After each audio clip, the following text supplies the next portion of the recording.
Autumn mornings in Greenfield arrive with ceremony. The frost settles first on the mailboxes, then spreads across lawns in crystalline sheets that catch the early sun and fracture it into tiny rainbows. By 7:30, the air smells of wood smoke and damp leaves, and the neighborhood dogs begin their territorial announcements from behind chain-link fences. On the corner of Maple and 7th, a boy named Ethan Clarke stands in his driveway holding a Spider-Man lunchbox, the red plastic catching the light as he shifts his weight from one sneaker to the other. His mother watches from the kitchen window, coffee mug warming her palms, thinking about the spelling test he studied for last night at the dining table. She watches him adjust his backpack straps. She watches him kick a pebble down the sidewalk. She watches until he rounds the corner toward Ridge Elementary, where the first bell rings at 8:15 and Mrs. Henderson takes attendance with a mechanical pencil and a patience that never quite extends to tardiness. The lunchbox swings slightly with each step, its metallic click audible in the quiet morning, a rhythm that will echo through the years ahead in ways no one standing in that October dawn could possibly anticipate. By 9:15 that morning, Ethan's desk sits empty. Mrs. Henderson marks the absence in her ledger, frowning because Ethan Clarke never misses school, not even when half the 4th grade was home with stomach flu last March. She calls the office. The office calls home. Jennifer Clarke answers on the second ring, voice already tight with confusion because she watched him leave, she watched him walk. He had his lunchbox and his homework folder and 20 minutes to cover 6 blocks. The school resource officer makes the first radio call at 9:42.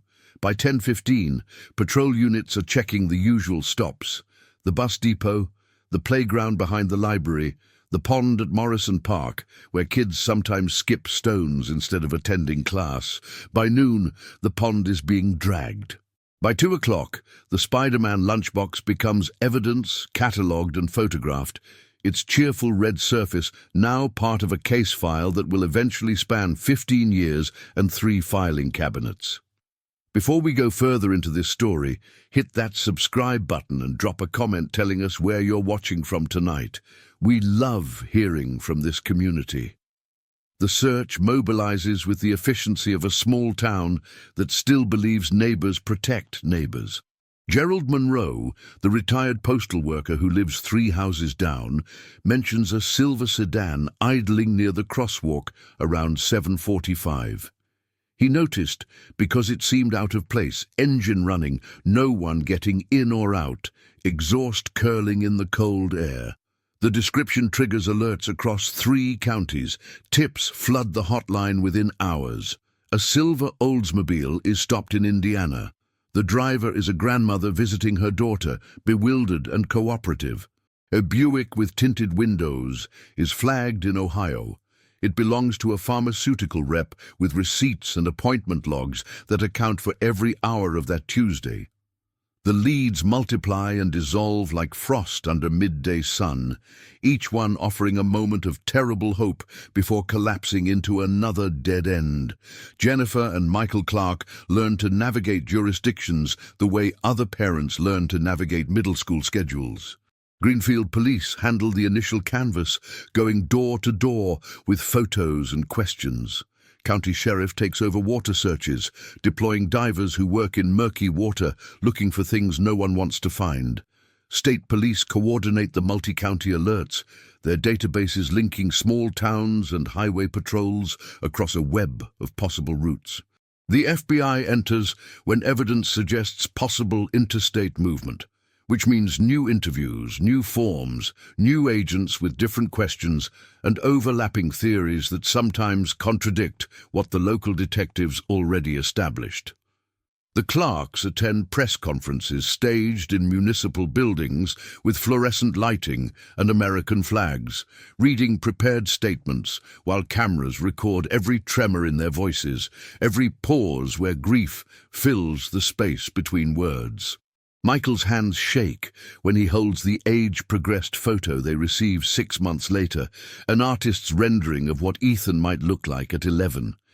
The image is created by a forensic artist who uses algorithms and family photos to project growth patterns, bone structure development, the way childhood features might mature into adolescence. It's science and art combined, probability rendered in pixels, and it feels both precious and profoundly wrong. Jennifer keeps the image on the refrigerator next to the last school photo taken in September 2007. The before and after of a life interrupted. More age-progressed images arrive over the years. Ethan at 12, at 13, at 15, at 18. They accumulate in desk drawers and folders, a catalogue of hypothetical birthdays celebrated only in imagination and desperate hope. The calendar on the refrigerator becomes a monument. Jennifer crosses off days at first, a ritual of endurance, each X marking another sunset survived without answers. She stops crossing off days sometime in 2008. The calendar remains frozen on October 2007 for reasons she cannot articulate even to the grief counselor the victim services coordinator recommends. The counselor explains ambiguous loss, the psychological toll of loving someone who is physically gone but not confirmed dead, the way hope and grief coexist in a space that permits neither healing nor full mourning. Jennifer attends sessions for 6 months, then stops, then returns 2 years later when the anniversary triggers something dark and immovable. Michael attends less frequently, channeling his grief into motion instead of words, taking on construction projects that keep his hands busy and his mind slightly less occupied with the unthinkable. Money becomes a concern no one mentions in front of the cameras.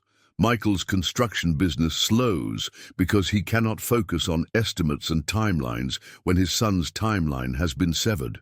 Clients express sympathy, but eventually need their projects completed, and Michael finds himself losing bids to contractors who can guarantee schedules he can no longer promise.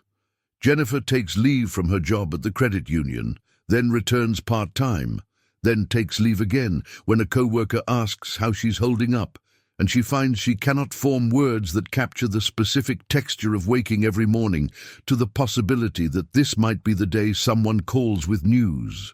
The reward fund grows through community fundraisers, bake sales, car washes, benefit concerts at the high school, and then plateaus. A billboard on Highway 52 costs $800 per month. The private investigator they consult for 6 months costs considerably more and produces a file folder of dead ends, organized by date and accompanied by invoices that drain their savings with remarkable efficiency. The investigator's name is Marcus Webb, and he comes recommended by another family who found him helpful, though their case ended differently, with closure that the Clarkes simultaneously envy and fear. Marcus is thorough. He re-interviews neighbors, examines traffic camera footage that police already reviewed, contacts jurisdictions across the Midwest with similar unsolved cases. He builds theories about trafficking rings and stranger abductions and statistical probabilities. He presents his findings in their living room every 2 weeks, his reports growing thinner as the months progress, the viable leads narrowing to threads too fine to follow. When they finally let him go, it's not because he failed, but because they've come to understand that some absences resist investigation, that certainty is a luxury not every family receives, and that money spent chasing ghosts might be better saved for the possibility, however remote, that Ethan might someday need it. Vigils become ritual. The first one draws 300 people to Morrison Park, candles flickering in paper cups, voices raised in hymns Jennifer hasn't sung since childhood. Pastor Mackenzie from First Methodist leads the prayers, his voice carrying across the pond where divers searched those first terrible days. Local news covers the event, cameras capturing the crowd's faces, the way grief looks in a small town where everyone knows everyone and tragedies ripple outward in concentric circles. By the 5th anniversary, attendance drops to 50, The cameras still come, but the reporters are different now, younger, less familiar with the case details. By the 10th anniversary, 24 people gather, mostly family and the core group of neighbors who cannot forget because they were there that October morning when normalcy shattered. By the 15th anniversary, it's just the Clarkes, Pastor Mackenzie, and Rebecca Chen from the Greenfield Gazette, who covers the story every year as both obligation and elegy. Her articles growing shorter as editors allocate space to fresher tragedies. The community hasn't forgotten exactly. They've absorbed the grief and moved forward because that's what living requires. Children who were Ethan's classmates graduate high school, leave for college, start careers in cities where no one knows about the boy who disappeared walking to Ridge Elementary. Mrs. Henderson retires in 2015, her farewell party at the school library attended by decades of former students who share memories of her strictness and secret kindness. She doesn't mention Ethan in her speech, but Jennifer knows she's thinking about him because she catches Mrs. Henderson's eye across the room and sees the recognition there, the shared understanding of a desk that stayed empty. The Spider-Man lunchbox, catalogued as Evidence Item 2007-1847, sits in a climate-controlled facility alongside thousands of other items waiting for cases to close. Its red plastic unchanged, while everything else ages and transforms. Cold cases don't solve themselves through divine intervention or coincidence. They solve when someone cross-references the right databases at the right moment, when a clerk notices a discrepancy others overlooked, when technology catches up to old questions and provides new methods for finding answers. In March 2022, a social worker named Patricia Vega in Rockford, Illinois, interviews a young man applying for housing assistance after leaving a rural property following the death of the man he knew as his guardian. The young man is polite, withdrawn, uncertain about his own history in a way that suggests either deception or something more troubling. He carries documentation that doesn't quite align, a birth certificate with water damage obscuring certain details, a social security card with a number that flags as potentially fraudulent when Patricia runs it through verification systems that cross-reference birth records and issuance dates. Patricia Vega has worked in social services for 19 years. She has interviewed thousands of applicants, learned to read body language and narrative inconsistencies, developed instincts about stories that don't cohere. Something about this young man troubles her in a way she cannot immediately name. He's too deferential, too uncertain about basic biographical facts, too willing to accept whatever she tells him without question or negotiation. When she asks about his childhood, his answers are vague. Homeschooled on a farm, isolated, guardian recently deceased, no other family. When she asks about his parents, he says they died in an accident when he was young, but he cannot provide details about when or where or how he came to live with Richard Stanton, the man whose death certificate he's provided as part of his application. Patricia flags the case for review, noting the documentation discrepancies and her concerns about possible exploitation or coercion. The review triggers a query. The query connects to a missing persons database maintained by the National Center for Missing and Exploited Children, which contains entries dating back decades. The missing persons database contains an entry for Ethan Michael Clarke, reported missing October 2007, last seen Greenfield, birthmark on left shoulder blade, no known alias, case status open. The database cross-reference flags a possible match based on age range, physical description, and geographic proximity. A detective named Sarah Chen, no relation to the Greenfield Gazette reporter, receives the alert in her inbox on a Thursday afternoon. She pulls the original case file, reviews the details, notes the birthmark, and makes a phone call to Patricia Vega asking if she might verify a specific physical characteristic. Patricia asks the young man if she can document a birthmark for medical records. He agrees without hesitation. The birthmark on his left shoulder blade matches the description exactly, DNA doesn't lie, but it takes time to tell its truth. The sample collected from the young man travels to a state lab where technicians extract genetic material, sequence specific markers, and compare them against samples Jennifer and Michael Clarke provided in 2007 during the initial investigation. The process takes 3 weeks. The match probability returns at 97%, a statistical certainty that the young man calling himself Danny Stanton is genetically their son. Detective Chen notifies the Greenfield Police Department. Greenfield notifies the FBI. The FBI activates protocols that involve victim advocates, forensic psychologists, and law enforcement coordinators who understand that reunion after extended absence requires preparation, that trauma doesn't resolve through simple contact, that the human mind protects itself in ways that complicate straightforward narratives of recovery. The farmhouse in Illinois is searched. Evidence teams arrive with warrants and cameras, documenting a property that has been isolated for decades.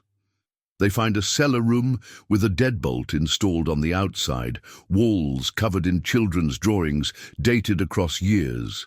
Some showing houses and families, others showing only the interior of rooms, perspective narrowing over time. They find documents in a metal file box, a forged birth certificate for Danny Stanton, social security applications that were never submitted, correspondence with homeschool curriculum providers dating back to 2008. They find Richard Stanton's history through records that tell their own story, a conviction for child endangerment in 1989, a custody battle lost in 1992 when his ex-wife proved he was psychologically unfit, a pattern of isolation and control that preceded Ethan Clarke by decades and likely included other victims whose cases remain open or unsolved. Forensic psychologists piece together what likely happened. Richard Stanton targeted Ethan through observation, learning his routine, identifying the vulnerability of a 6-block walk taken alone. The silver sedan Gerald Monroe saw was likely Stanton's vehicle, though the car was later sold and the trail went cold in 2009. Stanton probably approached with a story, car trouble, a lost dog, something non-threatening that would make a helpful 10-year-old pause long enough to be coerced into the vehicle. The drive from Greenfield to the farmhouse outside Rockford would have taken 90 minutes, crossing jurisdictional boundaries that complicated the initial search. Stanton likely isolated Ethan immediately, telling him his parents were dead or didn't want him, creating a psychological dependency that replaced family bonds with captivity. The homeschooling, the isolation, the gradual identity replacement, all textbook methods of long-term control documented in other cases of familial and non-familial abduction. Jennifer Clarke receives the phone call on a Tuesday afternoon in March. While folding laundry in the basement, the detective's voice is careful, measured, explaining that there's been a development, that she should sit down, that Michael should be present for this conversation. Jennifer doesn't sit. Her legs won't bend. Her hands grip the phone so tightly, her knuckles go white. The detective continues speaking, words like found and alive and DNA match and Illinois floating through the phone line and landing in Jennifer's brain where they refuse to cohere into meaning. She climbs the stairs on legs that feel disconnected from her body. She finds Michael in the garage, where he's been organizing tools he hasn't used in months, and she watches his face change when she says the words, "They found him." They think they found him. He's alive. The world tilts. Michael sits down on the concrete floor because his legs won't hold him. Jennifer joins him there, both of them sitting in the garage surrounded by tools and sawdust, and the ghost of Michael's father, who taught Ethan to build a birdhouse 2 months before the disappearance, who died in 2014 never knowing if his grandson was alive or dead. They hold each other in silence because words haven't been invented for this moment, for grief and relief colliding, for 15 years of the worst possibilities being wrong, For the terror that comes with hope after hope has been abandoned as too dangerous to maintain. The detective stays on the line. She explains that there will be processes, protocols, that reunion cannot happen immediately, that the young man they've found knows himself as someone else and will require time and support to understand what happened to him. Jennifer and Michael listen.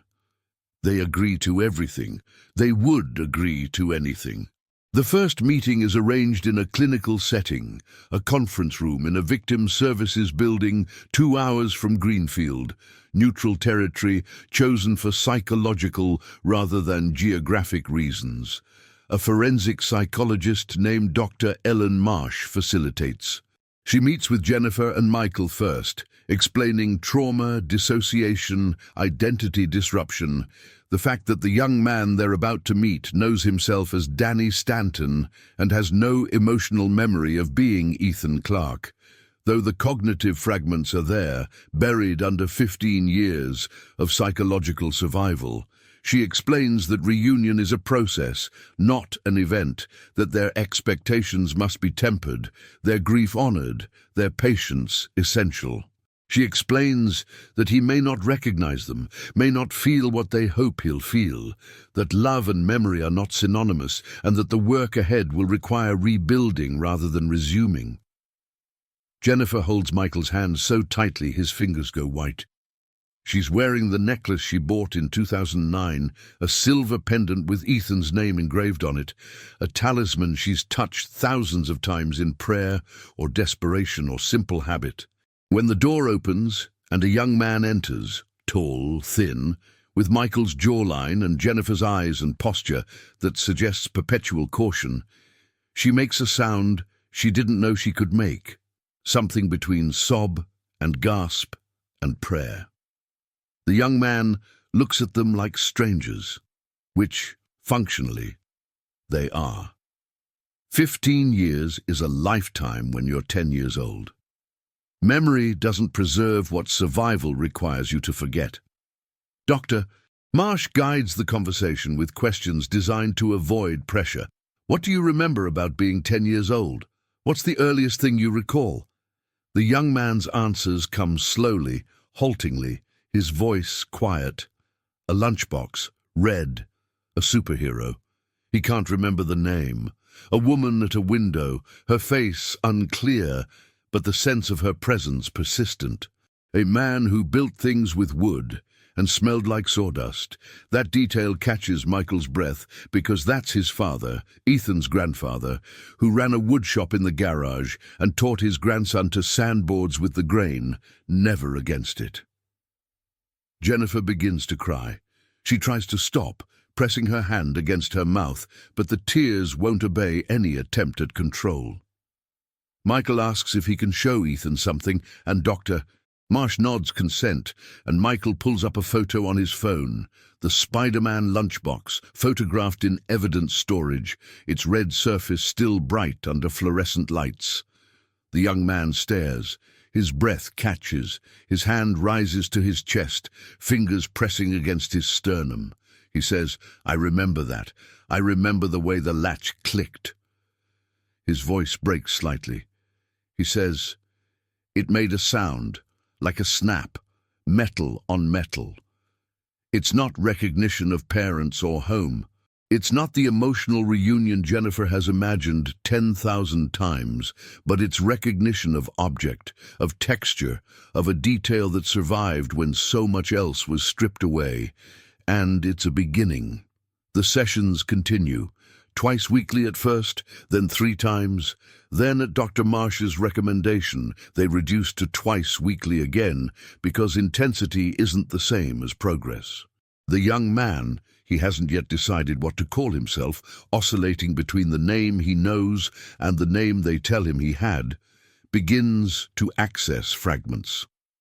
He remembers a classroom, red bricks, a teacher who wore glasses on a chain.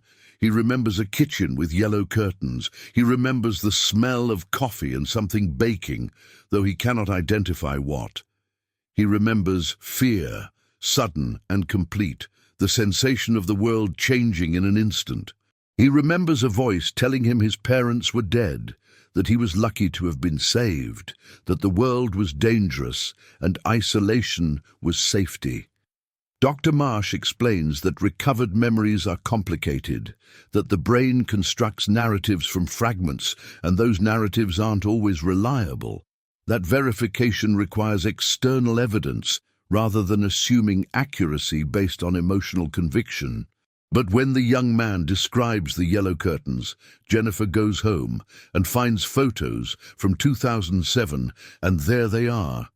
Yellow curtains in the kitchen, changed to blue in 2010 during a renovation she barely remembers completing. When he describes the teacher with glasses on a chain, Michael contacts Ridge Elementary, and Mrs. Henderson confirms she wore reading glasses on a beaded chain, a detail so ordinary no one thought to document it in case files. The fragments are real. The memories exist, buried but not destroyed. Restoration takes forms both bureaucratic and emotional. The Social Security Administration must verify identity, reinstate a number that was frozen in 2007, correct records that show Ethan Clarke as perpetually 10 years old. The process requires affidavits, DNA reports, court orders, documentation that transforms genetic certainty into legal recognition. A family attorney navigates guardianship issues. The young man is 25 now, legally an adult, but the psychological and financial complexities require coordination. Medical consent forms must be signed. Bank accounts must be reopened. A driver's license must be issued for someone who learned to drive on a farm with no official instruction or testing. Each bureaucratic step is a small violence, forcing him to confront the gap between who he was told he was and who the documents now say he is. Trauma therapists work with him individually, separate from the family sessions with Dr. Marsh. He begins to understand coercion as distinct from care, to recognize that love doesn't require isolation, that family can mean safety instead of captivity. The work is slow. Some days he makes progress, accessing memories or emotions that feel authentic. Other days he regresses, questioning whether the DNA is wrong, whether this is some elaborate mistake or conspiracy, whether Danny Stanton might be more real than Ethan Clarke, simply because Danny is who he's been for longer than he was Ethan. The therapists are patient. They've worked with other survivors of long-term captivity and know that identity isn't reconstructed quickly, that the self is both more fragile and more resilient than most people understand. He chooses to reclaim the name Ethan. The decision takes 3 months. He tries it in therapy sessions first, asking Dr. Marsh to call him Ethan instead of Danny, hearing how it sounds in someone else's voice. It feels foreign, like wearing clothes that don't quite fit. But he persists because the evidence says this is who he was, and he wants to believe that person still exists somewhere inside the person he became. Jennifer cries when he tells her. Michael shakes his hand, a formal gesture that feels safer than a hug neither of them is quite ready for. The handshake becomes their ritual, a greeting that acknowledges connection without assuming intimacy. Contact that respects boundaries while indicating willingness to build something new. Ethan enrolls in a GED program. Richard Stanton homeschooled him using textbooks from the 1980s, teaching reading and basic math, but nothing approximating a complete education. Ethan reads at a high school level, but his knowledge gaps are enormous. No science beyond basic biology, no history after 1985, no exposure to literature or art or music beyond what Richard deemed acceptable. The GED classes reveal both how much he knows and how much he doesn't. He struggles with algebra, but excels at reading comprehension. He knows nothing about computers, but learns quickly once given access. His classmates are mostly other adults returning to education after disruptions, divorces, prison sentences, immigration, addiction, and while none of them share his specific history, they share the experience of rebuilding, which creates a camaraderie that helps him feel less isolated. He learns to use a smartphone. The technology overwhelms him at first. The constant connectivity, the notifications, the assumption that everyone is always reachable and responsive. Jennifer helps him set up accounts, explaining social media and texting and the way modern communication has evolved while he was gone. He creates a Facebook account but doesn't post anything, just scrolls through other people's lives, observing. He watches YouTube videos about everything: cooking, car repair, history, comedy, music. He discovers he likes documentary channels, true crime especially, which Dr. Marsh finds significant and possibly concerning, but decides not to pathologize. He's trying to understand what happened to him by understanding what happens to others. It's a form of processing. The visits to Maple and 7th begin cautiously. Ethan drives there with Jennifer. He got his license after 3 months of practice and a patient examiner who understood the situation. And they sit in the driveway for 15 minutes before he's ready to go inside. The house smells different than he remembers. Furniture has changed. Paint colors have been updated, but the structure is the same. The living room where he watched cartoons, the kitchen with the table where he did homework, the stairs to the 2nd floor. His bedroom was preserved for 3 years, then converted to storage when keeping it as a shrine became too painful, then converted back when Jennifer learned he was alive. She tried to recreate it as it was in 2007, but she didn't have photos of every detail and some things, the specific posters, the arrangement of toys, she guessed at. It looks staged, artificial, a museum of a life he cannot fully inhabit. He finds comfort instead in small things. His grandfather's woodshop in the garage still exists, though Michael hasn't used it much since his father died. The tools are dusty but functional. Ethan picks up a sanding block and the muscle memory surprises him. The correct angle, the motion with the grain, the way pressure affects the wood. Michael watches from the doorway. He asks if Ethan wants to help him build something. Ethan nods. They spend the next 3 Saturdays building a bookshelf, working in comfortable silence, interrupted by occasional questions about measurements or techniques. The bookshelf isn't perfect. The joints are slightly uneven. But when they finish, Ethan runs his hand along the surface and says, "Grandpa would have liked this," and Michael has to leave the garage for a moment to collect himself. The kitchen table becomes another anchor point. Ethan completes GED practice tests there, while Jennifer makes coffee, the ritual familiar, even though the context has changed. He passes the GED on his first attempt. Jennifer and Michael attend the small ceremony where certificates are distributed. Sitting in the back row of a community college auditorium, watching their son, 25 years old, impossibly tall, a stranger in some ways and their child in others, shake hands with administrators and accept a document that represents years of lost education partially recovered. They take him to dinner afterward, a casual restaurant where the waitress doesn't know their history and treats them like any other family celebrating a milestone, which feels both deceptive and desperately welcome. Richard Stanton's death means certain questions will never be answered. How did he target Ethan specifically? What route did he use during the abduction? What lies did he tell in those first hours and days? The forensic psychologist explains that closure is a myth, that Ethan must build meaning from fragments rather than waiting for a complete narrative that will never exist. But the legal consequences extend beyond Richard's grave. The case prompts audits of missing persons databases across Illinois, Indiana, and Ohio, revealing gaps in cross-referencing systems, failures in information sharing that allowed a man with a child endangerment conviction to homeschool a child with no oversight. The audit uncovers 3 other cases where children disappeared in similar circumstances and were never connected to Richard Stanton, gaps that might have been filled if databases had communicated more effectively in the 1990s and 2000s. Jennifer and Michael begin advocating for protocol changes.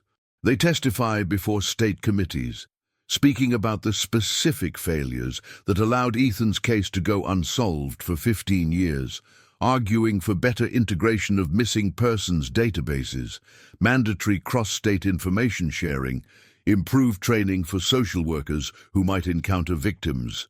They establish a foundation in Ethan's name, funding database integration projects and training programs. The work gives their grief purpose, transforms their loss into something that might prevent future losses. Ethan joins them sometimes, though he finds the public exposure difficult.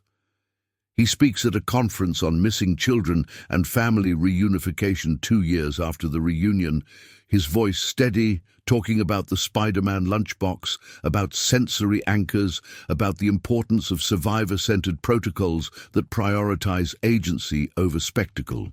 He talks about the farmhouse and the school and the family that never stopped searching. He doesn't call it a happy ending because it isn't an ending at all. It's a continuation, a rebuilding, a life constructed from the pieces that remained. He talks about Richard Stanton not as a monster but as a man who was psychologically damaged and chose to damage others, a distinction the therapists have helped him understand because demonization doesn't facilitate healing. He talks about forgiveness as something distinct from condoning, about understanding as different from excusing. The audience listens. Some people cry. Afterward, 3 other survivors approach him, sharing their own stories of long-term captivity and complicated recovery. They exchange contact information. The network that forms becomes its own support system, people who understand what civilians cannot. Ethan enrolls in community college. He declares a major in criminal justice, explaining to Jennifer that he wants to understand systems, procedures, the mechanisms that failed, and the ones that eventually succeeded. He excels in his classes, particularly those dealing with investigative procedures and victim services. His professors recognize his unusual intensity, the way he engages with material that is abstract for other students but concrete for him.